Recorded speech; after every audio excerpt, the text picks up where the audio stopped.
सिद्धेभ्यः। जो बोलिए पंच परमेष्ठी भगवान की, पूज्य आचार्य गुरुदेव श्री विद्यानंद जी महाराज की, अहिंसा में विश्व धर्म की।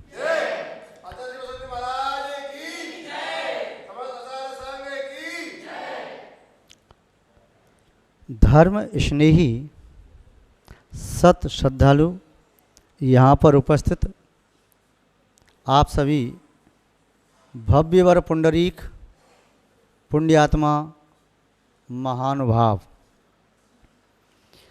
जिन शासन में एक संलेखना व्रत कहा। संलेखना का अर्थ होता है काय और कषाय को कृश करना। क्यों करना? इसलिए करना जब शरीर धर्म साधना करने में असमर्थ होता है, धर्म साधना नहीं कर पा रहा है, तब उस शरीर के प्रति मोह का त्याग करके उसे कृश करना चाहिए। आचार्य समंतवत स्वामी जी ने लिखा है, उपसर्गे दुर्भिक्षे जरस रुजायाम च नहीं प्रतिकारी धर्माय तन विमोचन माहु संलेखना मार्या।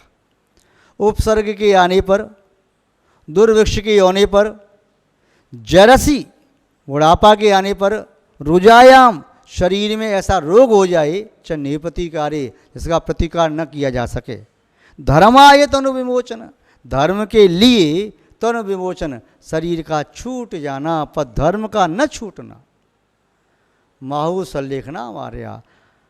आर्य जन तीर्थंकर आदि भगवंतों ने उसे संलेखना कहा।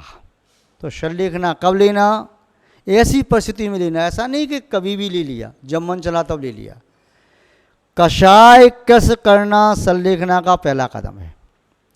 काय कृश तो कुछ ही समय में हो सकती है, कषाय को कृश करने में बहुत समय लगता है। कषाय कृश कर ली तो काय कृश तो 3 दिन, यदि हार नहीं लिया तो काय कृश तो हो जाएगी, पर कषाय कृश करना जरूरी है। महानुभाव, तो संलेखना के लिए 4 बातें कहीं आचार्य शिवकोटि महाराज ने। संलेखना करने वाला व्यक्ति आराधक कहलाता है। चौ आराधन मन में ध्यावे बारे भावन भावे। तो चौ आराधना कौन सी है? दर्शन आराधना, ज्ञान आराधना, चारित्र आराधना और तप आराधना। ये 4 प्रकार की आराधना करने वाला साधक उस आराधना के फल को, मोक्ष को प्राप्त करता है, परंपरा से मोक्ष प्राप्त करता है। यदि ये आराधना निश्चय में भाई जाती हैं तो वह श्रेणी चढ़ जाता है, उपसम या फिर छपक श्रेणी चढ़ करके कर्मों का नाश करके उसी वह मोक्ष प्राप्त करता है। और छपक श्रेणी न चढ़ पाई, पंचम काल की दशा है, हीन सैनन है, तो परंपरा से मोक्ष को प्राप्त करता है। उत्तम संलेखना करने वाला पुरुष 2 या 3 व में मोक्ष प्राप्त करता है। जगन संलेखना भी करता है तो 7-8 व मोक्ष प्राप्त करता है।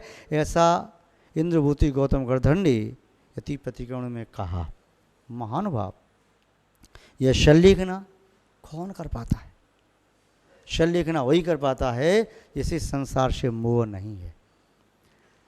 आप हर एक व्यक्ति की मृत्यु को मृत्यु कह देते हो। मृत्यु क्या है? किसी ने कहा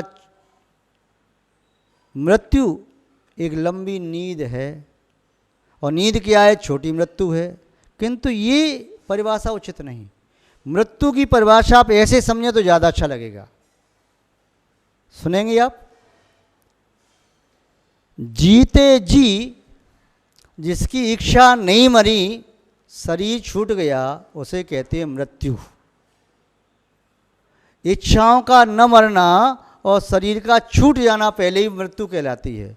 और जिसकी इच्छाएं मर गईं उसके बाद में शरीर छूटा, उसे कहते हैं समाधि मरण या मोक्ष। इच्छा जीवित है, फिर मृत्यु, मृत्यु कहलाती है। इच्छा की मृत्यु के बाद शरीर छूटता है तो उसे समाधि मरण कहते हैं, उसे संलेखना कहते हैं, उसे निर्वाण कहते हैं, मोक्ष कहते हैं। संपूर्ण इच्छा निशेष हो जाए, यानी मोहनी कर्म नष्ट हो गया संपूर्ण, तो उसका नियम से मोक्ष होगा ही होगा। और मोहनी कर्म जितना दबा दिया है, जितना दबाते चले गए, तो उतनी अच्छी समाधि मानना चाहिए। महानुभाव, यह संलेखना व्रत पूज्य आचार्य श्री विद्यानंद जी महाराज ने स्वीकार किया, उत्तम समाधि को प्राप्त किया। ऐसी उत्तम समाधि हम और आप भी प्राप्त कर सकें। तो आज उनकी इस पुण्य तिथि पर 22 सितंबर 2020 इस पुण्य तिथि पर हम उनके चरणों में परोक्ष वंदना करते हुए ये भावना भाएं कि हे प्रभु, आप हमें भी ऐसी शक्ति दें, आपका वह छाया चित्र और आपका हमारे चित्त में विद्यमान चैतन्यवत चित्र हमें प्रेरणा देता रहे, उस मार्ग को, लक्ष्य को हम प्राप्त कर सकें। ऐसी आपके चरणों में भावना भाते हैं। ओम शांति।